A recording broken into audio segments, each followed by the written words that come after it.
What is canon? Canon, in a fan-based context, is a specific narrative for a multimedia series that is considered official from having the original author's involvement. When you're in a long-running fan base for long enough, something you're sure to notice is that canon material is held up with high regard. Series must be watched in a specific order, a particular fact is always considered in fan content, etc. But there's also a hypocrisy with this, that being flanderization.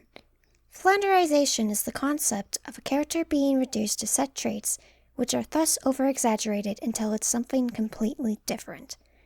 This is both possible in official media and fan works.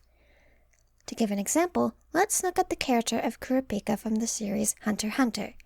Kurapika in himself is a tragic character all around. Growing up as a member of the Kurta clan members are most noted for having glowing scarlet eyes when enraged.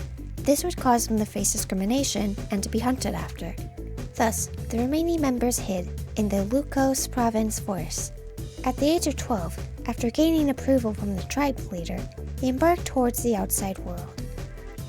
However, afterwards, all his family and friends were slaughtered by the Phantom Troop for their scarlet eyes. Said eyes would then be sold in the black market. This event would leave him as the sole survivor, thus he was forced to grow up far too soon. Ever since, Kurapika has had one single goal, avenging his people. For this means, at the age of 17, Kurapika participated in the Hunter exam so that he may regain his people's eyes to properly mourn them and defeat the Phantom Troop. But the more he pursued his goals, the more he would disregard his own morals to finish this mission. This would eventually culminate in him joining the Mafia, facing off against one of the members, Uvojin, and committing murder for the first time in his life, leaving him drained in the aftermath. However, for the 2011 anime adaptation, 2 movies were also made, where the first falls flat regarding Kurapika's characterization for various reasons. During Phantom Rogue, while investigating rumors about a wandering Kurta clan member, he finds his childhood friend Pyro, who somehow is still 12 and alive. When considering his betrayal in the manga Kurapika would have questioned this, but the movie counterpart has him approach, where he proceeds to have his eyes get stolen in a fairly obvious trap. From this, it portrays Kurapika as being an impulsive idiot at best, and is a case of mischaracterization. From both his and Killua's flanderization throughout the film, Phantom Rogue is considered only partially canon by fans. The only aspect considered official is the adaptation of the one-shot manga Kurapika's Memories. But this ignores a certain hypocrisy once again. When people look into Kurapika as a person, he tends to be flanderized fairly easily. An impulsive drama starter who hates his friends, someone constantly inflicting the pain he feels onto those undeserving. But none of that is what he is.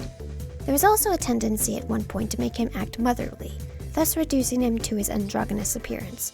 Furthermore, despite keeping to himself and having a reserved design, Fandom Spaces will depict his 19-year-old version from later arcs in revealing clothes. This particular obsession by fans would accidentally result in me discovering and translating a certain Wonderswan color game.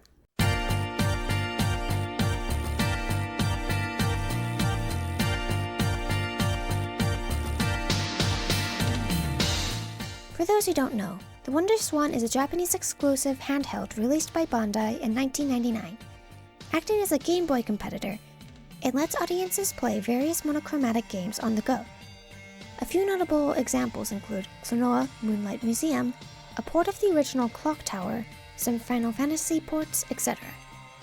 Its most interesting feature, however, is the ability to be played either horizontally or vertically, preceding the same feature on the Nintendo DS. A year after its initial launch, the Wonderswan Color was released. It allowed for, color, and a few other life improvements. Both handhelds offered a variety of anime-licensed games for series such as One Piece, Dragon Ball, Junji Ito's Uzumaki, and of course, Hunter x Hunter. Of the Hunter x Hunter Wonderswan Color games, the most notable of these is Sorizori no Ketsui, aka Each One's Determination. Thanks to yours truly. My interest in the game first came from looking into the fandom wikia. At the time though, only information on Altar of Dragonfang was available, with the rest lacking pages or only being briefly mentioned. Any interest I had died down fairly quickly. However, around 2021, I came across an image I didn't recognize. While attempting to find images for the 1999 anime, a photo of the game's guidebook appeared. Said photo had one of the main characters in the series, Kurapika, in the sprite artwork. He wore a white dress and was being escorted by a suited man I didn't recognize. Furthermore, the caption above said, "Kurapika becomes Clario?" Next to both was another screenshot of the suited man named Tron talking. I began to wonder where exactly this image came from. Was it real? Another fan art? Maybe even a doujin? From this, I began investigating online for any information on Hunter x Hunter licensed games. No matter if it was English or Japanese, though, there was not much to find. It was easy to rule out the 3D games as a source. Furthermore, the pixel art indicated to be handheld and was made around 2001. That was when I looked at the page again. The text box used for Tron's dialogue was green. This led me to find the source, which is the main topic of this video. Based on the Heaven's Arena arc in the manga, the main four, Gon, Killua, Kurapika, and Leorio, decide to split up until the Yorknu auction occurs. Thus, the player goes through each of the characters' routes, the adventure game novel segments, and then based to RPG fighting mechanics. The main appeal is the game's original content. While the game is fairly typical of licensed video game-wise, my personal favorite route is Kurapika's.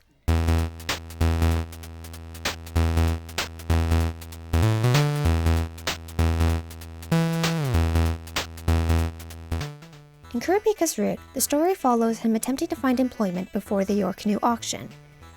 He thus goes to Sunaka, a town bearing the same name as its country. Attempting to find leads, he hears mentions of a VIP hotel party for the country's princess. There is also corruption throughout the town, with con artists and the mafia running amok. Attempting to find a map to the job agency, he is shocked to discover info on a man named Rorgo, an eyeball collector who owns several pairs of scarlet eyes. However, despite everything, he is unable to find more information on him and is rejected by the job agency woman for lacking knowledge on Nen. As he continues to explore throughout the week, Kurapika keeps running into a young cloaked girl who seems to be a runaway. Whenever she's around him, she suddenly acts meek and is shocked by his face. This all culminates into a riot at a Burger Kong restaurant where Kurapika is accused of dine and dashing, resulting in him being forced to hide in a nearby alley. Here, he runs into the cloaked runaway again, who is hiding from Tron, a man searching for Princess Clario von Sunaka. Said princess is the same one as the VIP parties. Tron at first mistakes Kurapika as Clario. However, after Kurapika attempts to attack him, Tron quickly realizes his mistake and defeats him with Nen. This causes Kurapika's eyes to go scarlet. Put off by this, the older man apologizes and leaves. Having nearly been killed, this results in an upset Kurapika taking off the runaway's cloak in frustration, which reveals she looks the exact same as him. To quickly summarize her, Clario is the princess of Sunaka. Her name in Japanese is also a pun on Kurapika's, written as Clario. However, in the other character's words, power-wise she is more so akin to decor. She is rarely seen by the public, with only law enforcement or the rich being able to recognize her. This is because Clario is constantly hidden away from the outside world in a strict environment, to where Tron briefly mentions her having a lock on her door to prevent escape. While preparations were being made for the local VIP party, she saw her chance and decided to run away. From her lack of knowledge on the outside world, she unknowingly dines and dashes from several restaurants, which indirectly gets Kurapika in trouble. While the content here was not canon, there's a certain whimsy felt throughout, caused by the balanced contrast between serious moments and cartoon hijinks. Despite not being related, appearance-wise, Clario resembles Kurapika almost identically. The only real physical difference is their eyes. Personality-wise, though, Clario is very much naive, meek, and childish, to the point of using polite form even while screaming. She's also quite the klutz, bumping into and tripping over people several times. Because of this, Kurapika attempts to get her to apologize for stealing, only for the royal family's officer units to pay for the damages prior. The owner, having been paid off, lets them meet there. Kurapika, though, is quick to call this out. He points out just on letting this go won't fix anything, and has Clario apologize anyway. In a way, Kurapika acts like a brother to her. While she is none the wiser about the world, Kurapika is. Once she says sorry, they are allowed to eat there for the day, which goes into another trait about her. She is very gluttonous. She's constantly shown eating up to 10 burgers in the same sitting and eats an entire cake later on, to the bewilderment of Kurapika. In my initial playthrough, I just hurried over to the hotel to proceed with the story. This had me miss various optional scenes. Said scenes include the duo going to a bar where Clario drinks sake, becoming scared when brought to a high-class neighborhood, and wanting to fool around at the local water fountain alongside him. Considering the former events, Clario is at minimum Kurapika's age during the Heaven's Arena arc, which would be 17 going off the timeline. However, there was something I couldn't help thinking while we're playing the game, something I admittedly worried was just me overanalyzing despite the original series touching upon it. That being, Clario is likely a victim of emotional abuse. As previously mentioned, Clario is fairly restricted at home. In her own words, she compares it to not being able to move. Her bedroom is locked from the outside, she is rarely allowed to leave, and she primarily exists for status. Returning to the hotel has her become afraid when she realizes it's the very same one she's tasked with participating in, the very same feeling she felt when trying to approach the high-class neighborhoods. Clario wants nothing to do with her family, for whom even living on the streets and starving herself is a better option. This would also explain why she wouldn't know what dine and dashing is and her fairly polite speaking tone.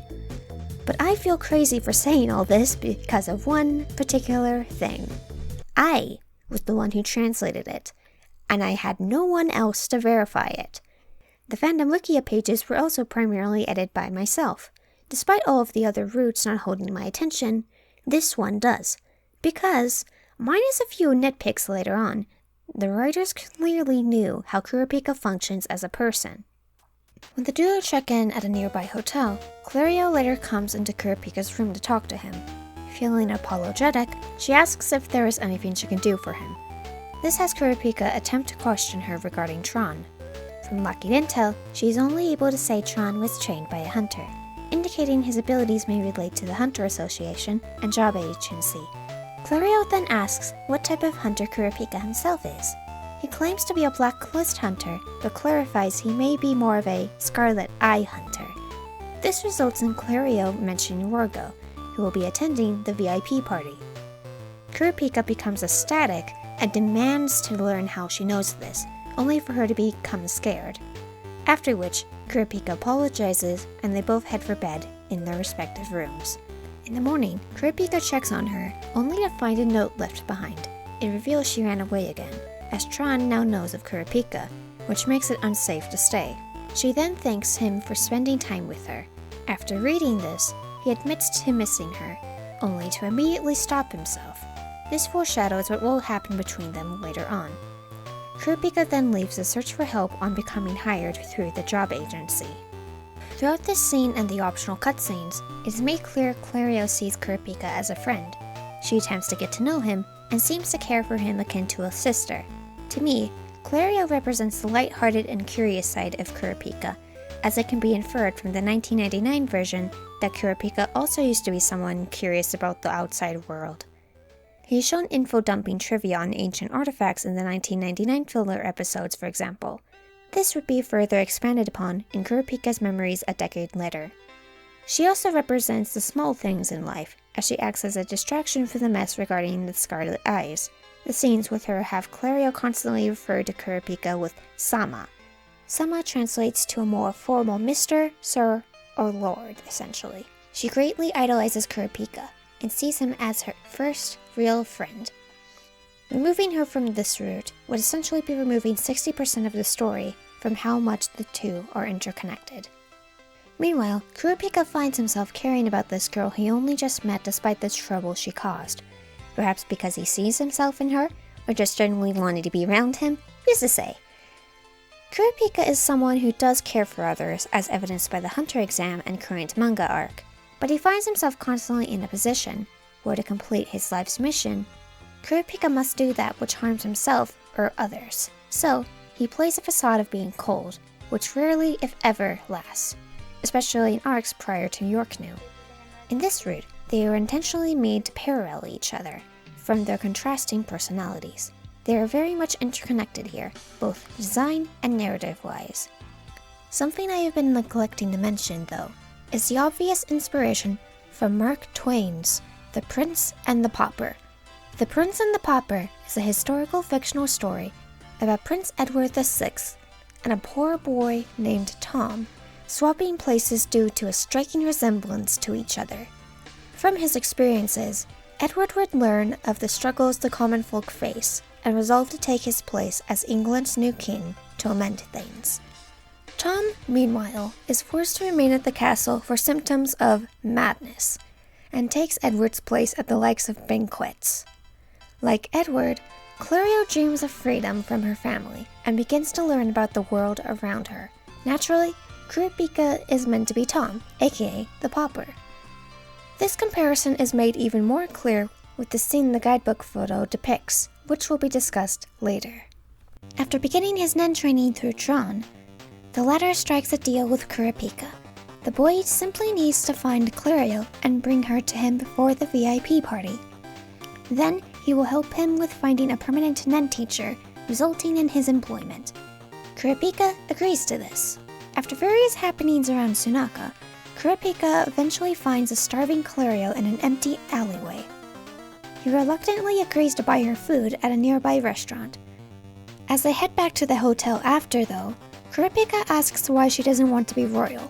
Clario begins to talk about feeling powerless at home, and claims to be envious of Kurapika, who she believes became a hunter by choice. This results in Kurapika snapping at her, only to feel guilty in the aftermath. No matter the choice the player makes, the young princess learns of Tron's plan and manages to escape. Said escape was managed due to Kurapika noticing a spider, which distracted him. At this, Tron and his men are only left with Kurapika. Fearing punishment from the royal family, they are left with one last resort: pull Prince and the Pauper and disguise Kurapika as Clario. Here, a small nitpick I have regarding the story occurs. Kurapika refuses to do so until Tron convinces him that he will introduce him to Uzunavi, so then he may continue his training. But, in the manga version of the Yorknu arc, Kurapika willingly disguises himself as a woman, to the point of wearing a skirt and makeup. This was removed in the 2011 anime, where he only wears a wig. The 2000s OVAs, though, would keep the makeup aspect. I genuinely do not think Kurapika would have been denied helping him just because he has to wear a dress, especially if it's for the sake of his mission. Something worth noting, though, that I had no room to put anywhere else is the dress itself. Said dress is actually traced from Killooa's mother, Kikyo. Rather than the yellow she has in the 1999 anime, the colors are white and pink. But at that point, that's just rambling. With all this being stated, though, the fanbase mischaracterization mentioned prior would also be incorrect. Instead of being an issue of whether or not he would disguise himself as a woman, there instead is an issue of sexualization for his 19-year-old self. Said 19-year-old self is from the current arc, and then this depiction is on the likes of Pixiv and Twitter. Or X, I guess, but nobody calls it that. This wouldn't make sense, as Kurapika rarely, if ever, exposes his body, with the only exception being Volume 14. His choice of clothing in canon is meant to reflect his serious and closed-off nature caused by isolation. Fans' depiction of him in dresses is instead a case of objectification, which disregards his canon personality and is arguably worse. In any case, Kurapika is tasked with pretending to be the princess. For this means, he is instructed to greet every single guest in a specified order and topic of discussion. This must be done for several minutes at a time, with no breaks or means of saving. Playing this section can honestly be a nightmare if you don't take any notes. Both the current scene and the section prior help add on to Kurapika and Clario as characters. While he does seem to care for the latter, Kurapika has a tendency to deny as such. Akin to canon, he tries to distance himself from others after the hunter exam so that he may continue his pursuit of his clan's eyes, and of course, the Phantom Troop. Here, it results in him outright betraying her from him not knowing her family's circumstances at the time. When he does learn, it's far too late to back down. Hearing Tron's strict instructions regarding the party outright has him sarcastically saying, "So this is why Clario ran away." There's even an optional game over, where Kurapika will run away from the party, only to be found out after. While frustrating to go through, I do genuinely believe this was intentionally done to make both Kurapika and the player understand why she hates her family so much. As to whether or not this was a good decision, I'll let you decide. However, no matter how much she does despise them, Clario is far too naive and curious for her own good, which results in her sneaking into the party anyway for the food being offered. While Kurapika is finishing upgrading guests, a certain man mentioned at the beginning appears, Rorgo. Rorgo is the main antagonist of Kurapika's route, a so-called eyeball collector. He is obsessed with both them and the Phantom Troupe. Rorgo is also a member of the Gutbye Mafia family. From his connections to the black market, he collects dead body parts. His rich status is what allows him to attend the VIP party. In any case, a disguised Kurapika attempts to question him on his scarlet eye collection, where he merely claims it to be a trivial hobby. As implied prior, scarlet eyes are considered highly valuable in the black market, yet the means of obtaining them requires killing a member of the Kurta clan with that phenotype, specifically when they are emotional. This is because characters such as Kurapika only have their eyes turn red when enraged. Rorgo's proper introduction acts as a turning point for the story's tone, especially as, after Clario is caught at the party and attempts to escape, she accidentally rips Rorgo's shirt off, revealing a spider tattoo, a similar tattoo belonging to Phantom Troupe members. This causes a nearby Kurapika's eyes to turn scarlet, which Rorgo then notices. The repercussions of this occur later on.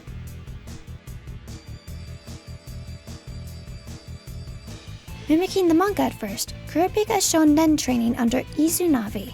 The latter explains that different people have different nen types. For example, Kurapika is a conjurer, Tron is an enhancer, so on and so forth. These different nen types cause the user to be restricted to having specific abilities typically.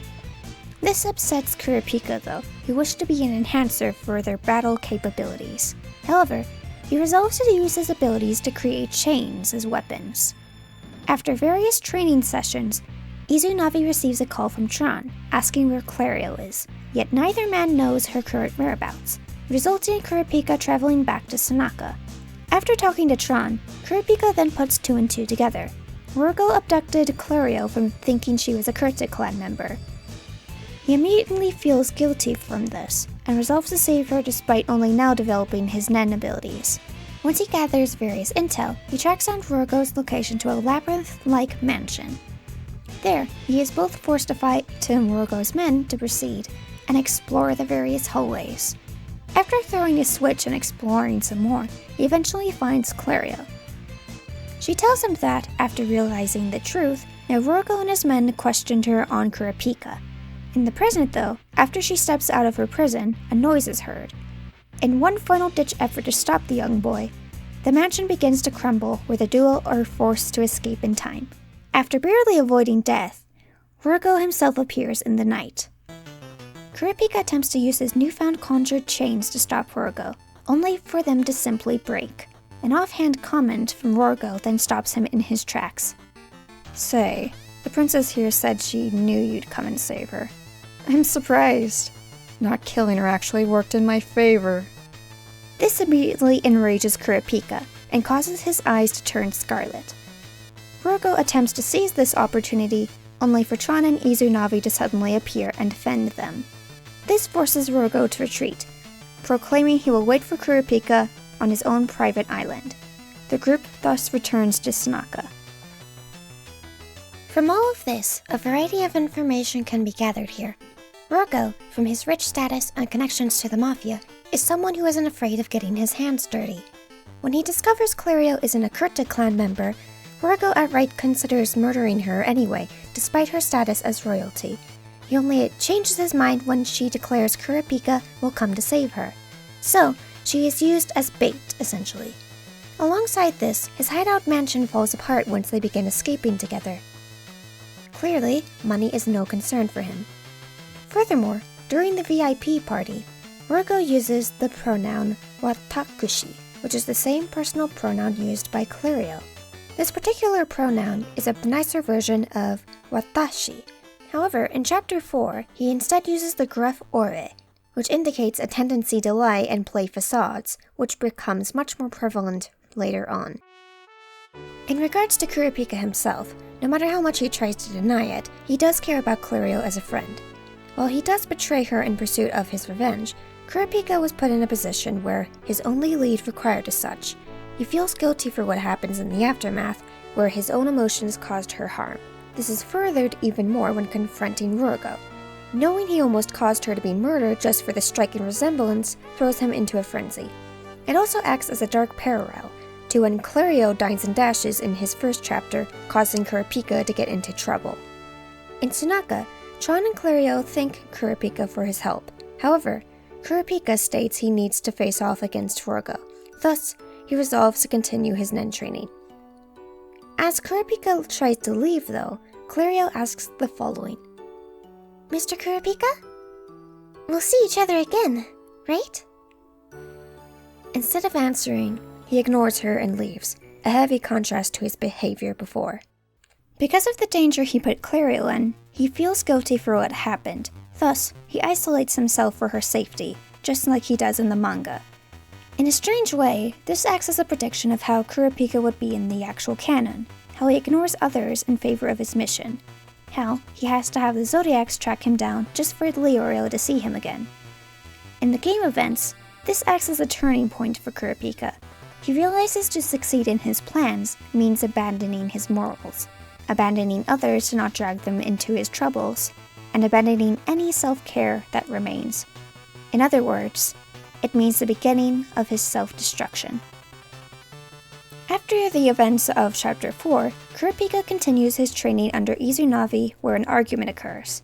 Said argument results in the young boy's eyes to turn scarlet. This shocks Izunami, not because of his eye color, but his nen type resembling something else completely. They then confirm his suspicions. When Kurapika's eyes turn scarlet, he's instead a specialist. Now equipped with brand new abilities, Kurapika tracks down Rorgo's location once more to a nearby island, where he is instructed to fight his minions again and unlock a code via letters written on their bodies. There, he will be able to fight Rorgo. After completing this challenge, the team finds himself at the top of a waterfall where they begin to duel. In the midst of their fight though, Rorgo is asked about his spider tattoo. Here, in an attempt to enrage Kurapika, the older man proclaims himself to be a troop member, and to have participated in the Kurta clan massacre. While the teen's eyes do become scarlet, something is amiss. His chains also don't break anymore. Kurapika reveals he has a brand new ability, Emperor Time. Emperor Time's purpose is to allow Kurapika to have 100% efficiency in all types of nen, whilst his eyes are still scarlet. This results in him being able to make unbreakable chains and outright heal himself. But there's a catch. Every second it's active, it drains a part of Kurapika's life. While this particular fact wasn't known in the early 2000s, the aftermath of the Your Canoe arc left the team bedridden for several days. So it can be inferred at least. Putting it into context means this. In the game's own lore, out of guilt from being unable to defeat Rorgo prior, resulted in him developing an ability that is slowly killing himself. In other words, he's in a full self-destruction mindset. Once Rorgo is defeated, Kurapika demands to know where the scarlet eyes are. Rather than answer, Rorgo reveals to have lied about being a part of the massacre. He is more so a fan of the troop, hence the tattoo and spider imagery prior. To avoid any consequences in having his scarlet eyes taken away from him, he jumps off the nearby waterfall, leaving his fate unknown for a time. Kurapika's only choice is to leave. Frustrated from being unable to retrieve his eye collection, he resolves to return to the agency to finally find employment. Around a few days later, Kurapika manages to apply for a position as a bodyguard for the Nostrade Mafia family. Retelling the events of the manga and anime, he and his fellow applicants are tested by their employers. They are tasked with surviving an onslaught of assailants summoned by the employees, and finding various black market items. After everyone splits up, Kurapika leaves to pass his exam. An interesting change here is regarding Kurapika's decision to join the No Straight family. The manga and anime requires him to collect the hair of a rich actress simply known as Sarah. It can be presumed she is dead in both cases, from Neon No Straight's obsession with dead collectibles. Yet, the Wonderswan game's lore has her be both alive and a Nen user. I am unaware as to why this change was made, perhaps to make the writing easier, or to make it somehow more moral despite her electrocuting Kurapika. All I know is this has the semi-hilarious side effect of making Neon seem like those people who buy celebrities' hair. In any case, after the deed is done, he travels back to No Straight Mansion. There, he sees a familiar face. Rorgo. Again. Coincidentally, the two run into each other once more. The older man claims to simply be there to scout out the premises, but now that Kurapika is here, he plans on torturing him to finally have his scarlet eyes. A fight thus ensues. Defeating him once and for all, Kurapika demands to know where his eyeball collection is. Rorgo then reveals something shocking. He never had them. He then mocks Kurapika, stating how pointless his actions are, only to fall unconscious immediately after. As I have added on the fandom Wikia page, I am of the belief that Rorgo is lying. In the official game guide released by VJump, the relationship chart claims that Rorgo and Crollo know each other. The former is even listed to have bought the scarlet eyes from him specifically. There is also optional dialogue where the cyber cafe lists him as owning a pair, and one of his fellow mafiosos, Sancho, states that he does own them. There is more evidence to suggest he does than not. So why does he do this? Cowardice. Rorgo is a man who sets himself up as being all-powerful, yet, when Kurapika is finally strong enough to beat him, he backs down, akin to his response to Tron and Izunavi. He knows the other is fully capable of killing him, so does as such to prevent this. While his last conscious moments are vague, I do not believe Kurapika murdered him. Kurapika's goal prior to the Yorknu auction is revenge against the Phantom Troop. This would also ruin the impact of both Uvojin and Pakunoda's deaths, who sacrificed themselves for the troop and could have easily avoided their fates. They willingly let Kurapika kill them if it meant Crollo would live. Furthermore, Kurapika in the 1999 adaptation has puke on his clothes, implying that the act of killing Uvo made him sick. So, to have Kurapika only remain silent in the aftermath indicates he let Rorgo live, at least in my perspective.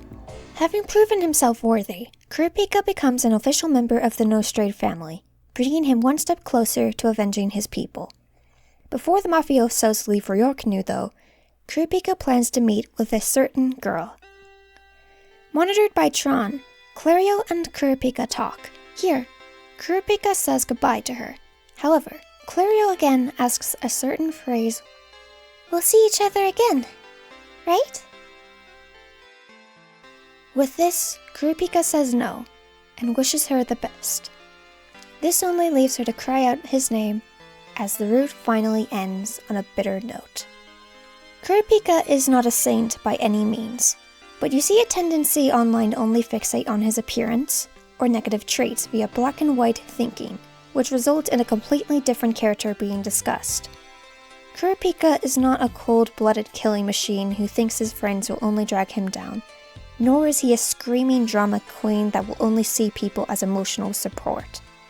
Rather, he's a traumatized teenager with survivor's guilt, that, the instant his pursuit for the eyes harms others, he wants to isolate and harm himself to prevent a repeat.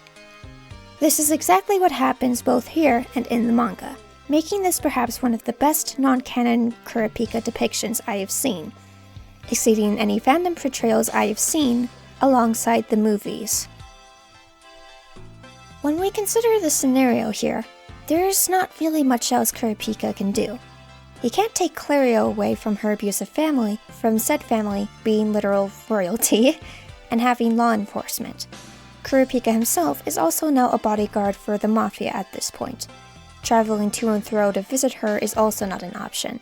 He would only be endangering her further from rival families. There is no scenario where everyone wins. because Clario misunderstands one thing about him. Kurapika is not free either. He is stuck in his own self-made prison of revenge, because he only lives for said purpose as admitted by himself, so all he can do for Clario is hope for the best, ending his route on a depressing note. It is worth noting that Leorio's route attempts something similar, but I personally believe it falls flat. For context, while heading home to start pursuing his medical degree, Leorio encounters a woman named Hari.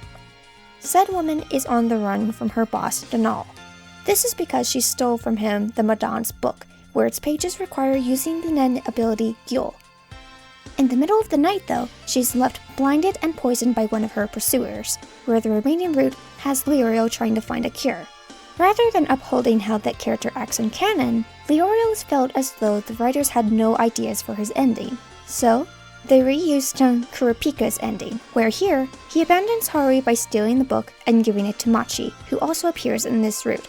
But Leorio and Kurapika do not function similar at all. Leorio is very confrontational, as evidenced by him attempting to fight Hisoka during the hunter exam. He also is implied to have been raised in a poor upbringing. He aims to become a hunter for money, specifically enough to earn a medical degree, to prevent any more children dying from a curable disease. This motivation comes from his own childhood trauma of having his best friend die from a doctor refusing to help without receiving any payment. Abandoning others is rarely, if ever, a thought that crosses his mind. So, to have him abandon this woman he saved just for being too hard to talk to and secretly stealing from her does not track with his established character. He is by all means selfish at times, and lacks Kurapika's more self-sacrificing tendencies, yet Leorio typically has the best intentions post-hunter exam. Leaving others is more so a tendency of Kurapika, hence it working in his case. When I praise Kurapika's route, I am not declaring the game to be a masterpiece by any means. Alongside Leorio's route having writing flaws, the game's combat and puzzle challenges require the usage of a guidebook or game facts to fully understand. While typical for the time, this can make the game fairly inaccessible to even native speakers. This also isn't discussing the Wonderswan's fairly loud noises or soundtracks.